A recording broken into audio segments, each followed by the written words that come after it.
30 ሺህ ብር ደሞዝ የሚያገኝ አንድ ሰራተኛ በመጨረሻ 4400 ብር ብቻ እንደሚቀር አስበው ያውቃሉ? አዎ፣ ይህ ታሪክ የባንክ ሰራተኞች ነው። ባንኮች ለሰራተኞቻቸው በ7% ዝቅተኛ ወለድ ብድር ይሰጣሉ። ነገር ግን መንግስት 15% እንደ ገቢ ቆጥሮ ግብር እየጣለባቸው ነው። ማለትም እጃቸው ሳይደርስ በገንዘብ ላይ ግብር እየከፈሉ ይገኛሉ። ሰራተኞች በእጃቸው ባላገኙትና እንደ ገቢ ባልተቀበሉት የገንዘብ ልዩነት ላይ ግብር መክፈላቸው ተገቢ እንዳልሆነ ተገልጿል። በዝርዝር የምንመለከተው ይሆናል። የኢትዮጵያን የትራንስፖርት ዘርፉን ወደ ኤሌክትሪክና የተፈጥሮ ጋዝ የማሸጋገርና የነዳጅ ቁጠባ ሀገራዊ ጥሪ ቀረበም። ሰላም ጤና ይስጥልኝ ውድ ተከታታዮቻችን፣ አብራችሁን ስትቆዩ እነዚህን መረጃዎች በዝርዝር ትሰማላችሁ። አብራችሁን ቆዩም።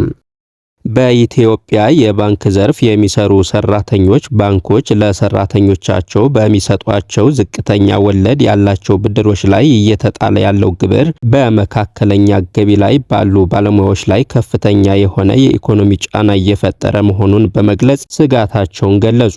ኑሯቸው ከፍተኛ የሆነ ጫና ላይ እንደወደቀም ገልጸዋል።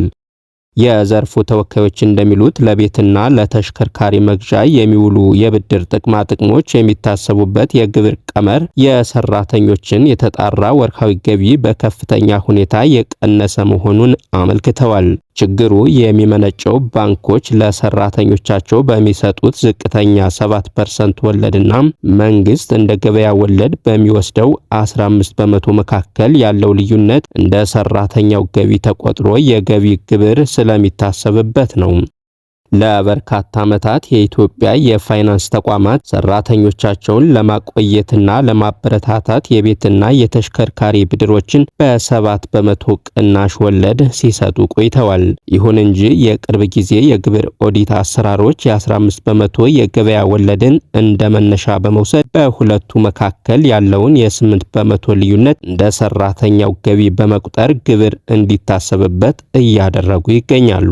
ሰራተኞች በእጃቸው ባላገኙትና እንደ ገቢ ባልተቀበሉት የገንዘብ ልዩነት ላይ ግብር መክፈላቸው ተገቢ እንዳልሆነ በገንዘብ ሚኒስቴር በተዘጋጀ የምክክር መድረክ ላይ ቅሬታቸውን አቅርበዋል። ለምሳሌ በቀረበ አንድ ማሳያ 30 ሺህ ብር ጠቅላላ ወርሃዊ ደሞዝ የሚከፈለው ሰራተኛ የገቢ ግብር፣ የጡረታ መዋጮና የብድር ዕዳ ተቀናሽ ሲደረግበት በእጁ የሚቀረው የተጣራ ክፍያ ወደ 4400 ብር ዝቅ ሊል እንደሚችል ተጠቁሟል። የኢትዮጵያ ባንኮች ማህበርና የፋይናንስ ተቋማት የሰራተኞች ማህበራት ፌዴሬሽን በዚህ የታክስ አሰላል ላይ የተገደበ ጣራ እንዲቀመጥ ለመንግስት ጥያቄ ያቀረቡ ሲሆን ችግሩ ካልተፈታ ዘርፉ ልምድ ያላቸውን ባለሙያዎች ሊያጣ እንደሚችል አስጠንቅቀዋል።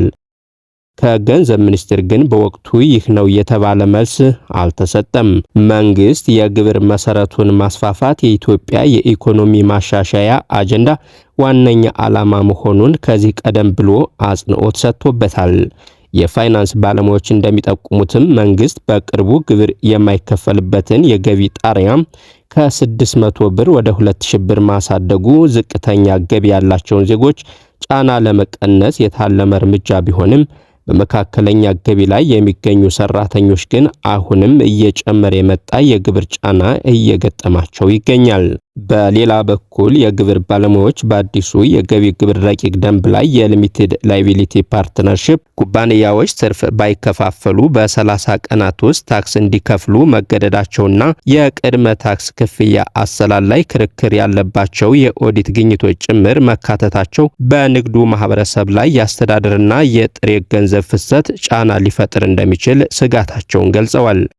በሌላ በኩል የታክስ ባለሙያዎች በአዲሱ የገቢ ግብር ረቂቅ ደንብ ውስጥ በተካተቱ ሌሎች ድንጋጌዎች ላይ ስጋታቸውን ገልጸዋል። የህግ ባለሙያዎች እንደሚጠቁሙት የሊሚትድ ላያቢሊቲ ፓርትነርሺፕ ተቋማት የሚከፋፈል ገቢ በከፈሉ በ30 ቀናት ውስጥ ታክስ እንዲከፍሉ መገደዳቸው በሙያዊ አገልግሎት ሰጪ ድርጅቶች ላይ ተደጋጋሚ የታክስ ማሳወቂያና ከፍተኛ የህግ ተገዥነት ወጪን በማስከተል ተጨማሪ የአስተዳደር ጫና ሊፈጥር ይችላል።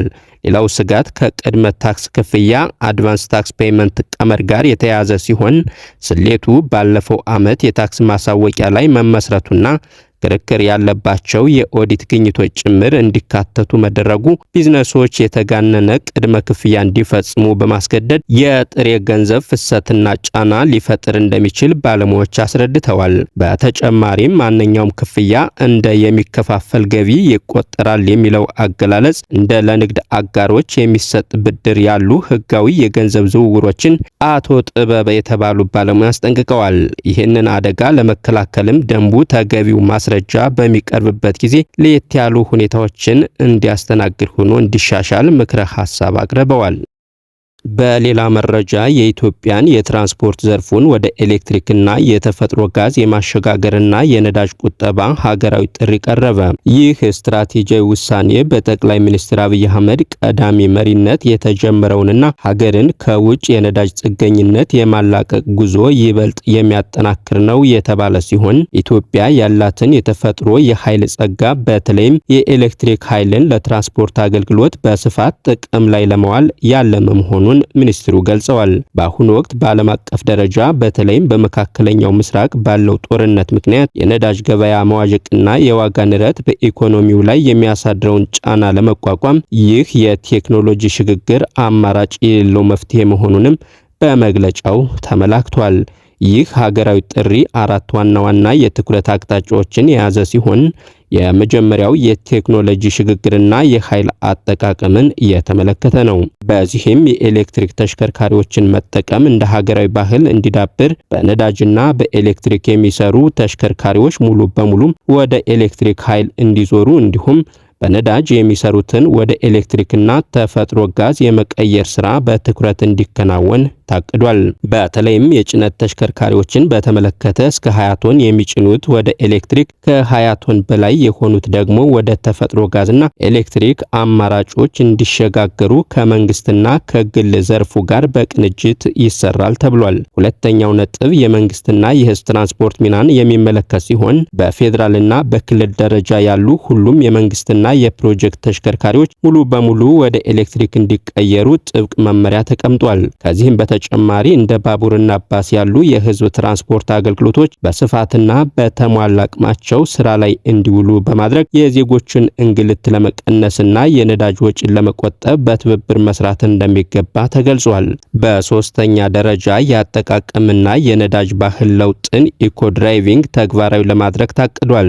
ይህም ከአንድ ቤት ውስጥ ብዙ የግል መኪናዎችን ይዞ መንገድ ላይ ከመውጣት ይልቅ በጋራ የመጠቀም ልምድን ማሳደግ፣ አጫጭር ጉዞዎችን በእግርና በብስክሌት ማድረግን እንዲሁም አሽከርካሪዎች ነዳጅንና የካርቦን ልቀትን የሚቀንስ የኢኮ ድራይቪንግ ስልጠና ወስደው ተግባራዊ እንዲያደርጉ ጥሪ ቀርቧል። ይህም በከተሞች ያለውን የትራፊክ መጨናነቅና የአየር ብክለት በከፍተኛ ሁኔታ እንደሚቀንስ ይጠበቃል።